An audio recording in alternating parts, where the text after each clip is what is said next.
Wait. Before you run off. This is very important. In this video, you will see a washing machine that may look different from yours. However, don't worry about the look. What to look for is if you have 6 cycle lights in a row under the control knob, like this. If you do, then this repair guide will work for you. My name's George and I have repaired over 10,000 washing machines, dryers, and stoves and have 10+ years experience running an appliance repair business. The tips, tricks and insights I'm about to share with you, you won't find anywhere else on the internet. In this video we will be discussing the most sold top-load washer in the world, which is sold at Lowe's, Home Depot and other local stores. Let's get straight into it. Make sure to hit the like and subscribe button. Vertical modular washers, VMWs, are the cheapest and most sold washers worldwide. They are manufactured by Whirlpool and packaged with different brand names such as Maytag, Roper, Kenmore, Amana, Crosley and many more. VMWs have a secret diagnostic mode that can tell you what's wrong with them. This diagnostic mode makes anyone and everyone an instant washer repair pro. I will show you exactly what to do to get the washer to diagnose itself and tell you the issue. VMWs come in all different shapes, sizes, and brands. They have a life expectancy of 3 to 5 years. All new appliances are only lasting 3 to 5 years. VMWs are the new washing machine prototype. The old-style washer can no longer be bought new. You will find tons of these machines without agitators. They are fading out the agitator, which is the device in the middle that washes the clothes, because it takes up too much room. VMWs are considered disposable, and most repair companies will not work on them. However, they will still charge a service fee.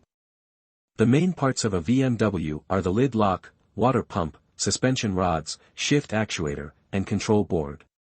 99% of repairs done on VMWs are on these 5 parts. Here are some of the main problems and related parts with VMWs. Won't drain, water pump, won't turn on, control board. No spin, shift actuator, won't open, lid lock, banging or shaking, suspension rods. In my expert opinion, VMWs are pieces of junk. Most have no agitator, are poorly made, and have an annoying lid lock. Their life expectancy has gone down to 3 to 5 years from 30 to 40 years. While their price continues to go up.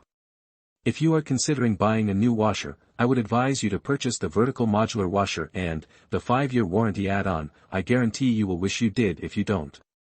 There are many other washing machines on the market, but they are a waste of money. They don't last any longer than the VMWs, and cost more because of the functions it comes with, not because it's a tougher, longer-lasting appliance.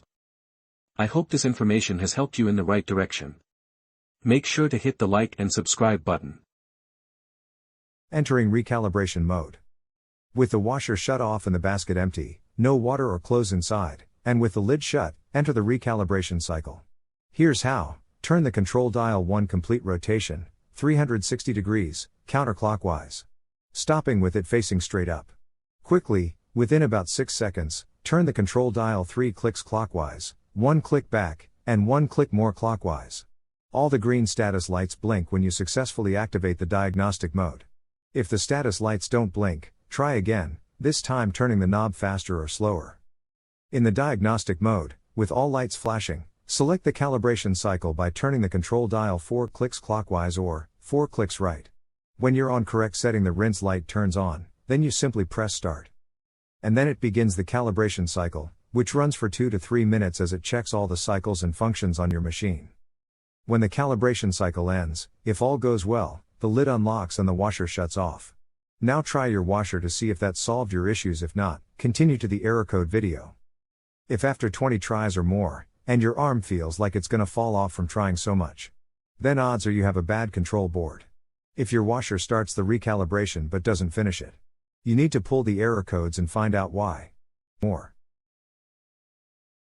No water or clothes inside, and with the lid shut, enter the recalibration cycle.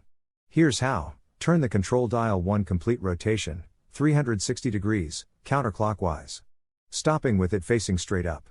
Quickly, within about 6 seconds, turn the control dial 3 clicks clockwise, 1 click back, and 1 click more clockwise. All the green status lights blink when you successfully activate the diagnostic mode. If the status lights don't blink, try again, this time turning the knob faster or slower. Now, we need to retrieve the codes. Follow these steps to display the error code lights. Step 2, turn the control dial one click clockwise, then press the start button. Now you are reading the error codes. From here, turn the control dial one click clockwise to display the first saved error code. Just the sensing light flashes if no error code was recorded. If this is happening to you but there is still an issue, then you will need to watch our other video. The control displays up to 4 error codes. Step 3, read the error codes. Error codes for the VMW washers have 2 parts. The first is the letter F, followed by a number, and the second is the letter E, followed by a number as well. Which lights are illuminated indicate the numbers. The sensing light on indicates the letter F. The sensing light off indicates E. The wash light equals 8. Rinse equals 4. Spin equals 2. And cycle complete 1. For example, for error code F5E3, when the sensing light is on, the rinse and the cycle complete lights are on. Adding all 3 together equals 5. This means the first part of the code is F5. Then, on the other flash of lights, the sensing light is off, but the spin and the cycle complete lights are on. Adding them together makes 3. The second part of the code would be E3. That's one code. The same error code flashes repeatedly, until you turn the dial one click clockwise, to show the next error code. Turn the dial again and see if you have any other codes. If there is no more codes, then you're done. To exit diagnostic mode, turn the washer off.